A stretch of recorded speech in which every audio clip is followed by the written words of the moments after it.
मला jeans top किंवा dress घ्यायला ना एवढा मोठा स्ट्रगल कधीच करावं लागत नाही, पण ह्यावेळेस मला साडी घेताना एवढं झालं होतं ना की घेऊ की नको, कारण मी एवढं सगळं पालतं घातलं लक्ष्मी रोड तरी मला काय पसंत नाही आलं. तर म्हटलं चला काळेवाडीला जाऊन मी द्वारकादासला गेले होते, पण तिथं पण मला काहीच नाही आवडलं.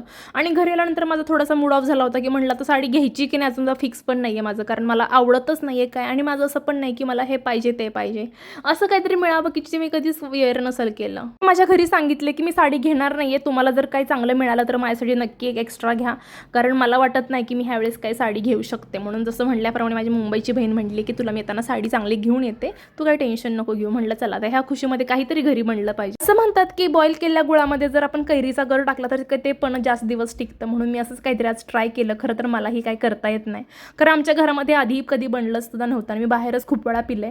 आता म्हटलं चला सीझन पण आहे तर करून बघूया, आणि खरं सांगते मला असं वाटलं नव्हतं एवढं चांगलं होईल, पण ह्यावेळेस माझ्याकडे कैरी जरा गोड होत्या जास्त, त्याच्यामुळे जास्त गुळ नाही टाकला. पण ज्या घरी पण बनतं का मला नक्की कमेंटमध्ये सांगा, नसेल बनत तर ह्यावर्षी तुम्ही पण नक्की ट्राय करून बघा. आणि भेटूयात पुढच्या ब्लॉगमध्ये. बाय.